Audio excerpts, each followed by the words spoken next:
I would argue a lot of people you'll coach and a lot of people you'll deal with, I promise you, in their language, watch their language patterns, will deal in absolutes. Well, we must do this. Why? That's concrete. Well, we've got to do this. Why? Well, we must. Why? If you deal in absolutes, you're dealing in concrete and you're dealing in pain. Well, I must lose weight. You mustn't. It might be very attractive or good idea for you to do so, but it's non-absolute. So as soon as you hear absolutes, you know they're in concrete. Well, we've got to, haven't we? No, not really. You know, and that's the first clue of what someone's concrete is in, is the absolutes they deal in. And we must find a resolution. Why? Sometimes you've got to sit in uncomfortable. Sometimes trying to resolve things too quickly is the problem. And actually, sometimes you've got to sit in pain. You've got to sit in discomfort. You've got to sit in uncertainty.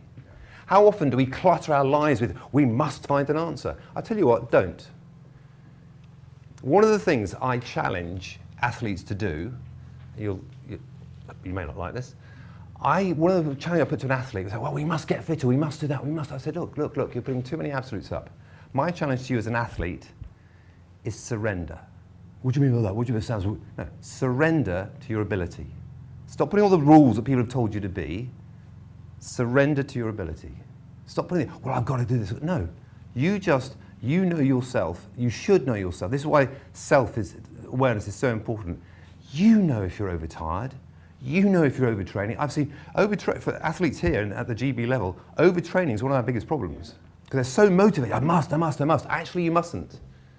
You're actually spend 10% of your year injured. If you didn't go on must, if you weren't in concrete, you'd be more effective. Yeah. And that's the biggest challenge to all of us. Surrender to who you really are. And this is what the trouble is. Oh, we're in concrete, we've got to do it. We've got to sack 30% of the workforce. We've got to do this. Well, you don't cut your way to success, number one. Yeah. So how did you get to that place in the first place? What idiot recruited that 30%? That's the head that should roll, not the 30%.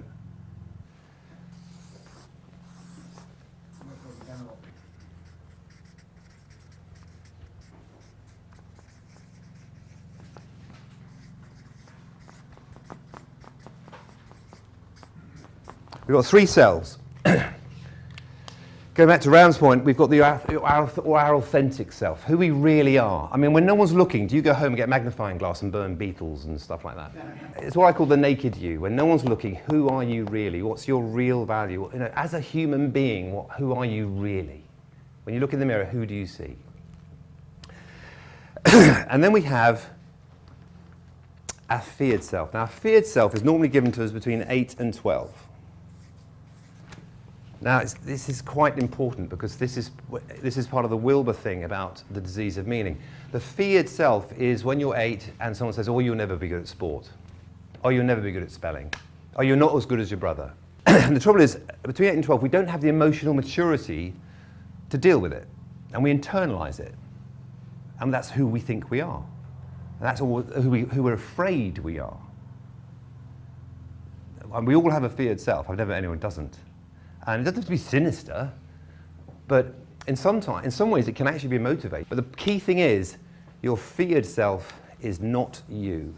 It was given to you without your permission, and that's the key thing. It was given to you without your permission.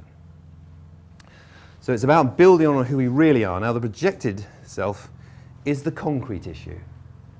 Of course, we don't just live in authentic. Of course, we've got to, you know, I haven't worn a shirt and proper trousers for 2 weeks. And we were going around in jeans. I thought, crikey, I better project a more professional image.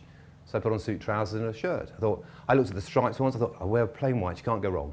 They'll think I'm professional. And so, of course, we have a projected self. Now, the most important thing is this gap should never be too big. If it's too big, you're living in concrete, just in concrete, and you're living a lie. You're playing a concrete role. You're not being you. This is a hot topic at the moment. And it's going to be the growing topic. Because too many have been living in this projected, well, we've got to do this stuff. Living in absolutes. We're living in concrete. And we've forgotten that actually our competitive advantage going forward will be this one. We'll be actually connecting with our customers, connecting with our workforce at an emotional level.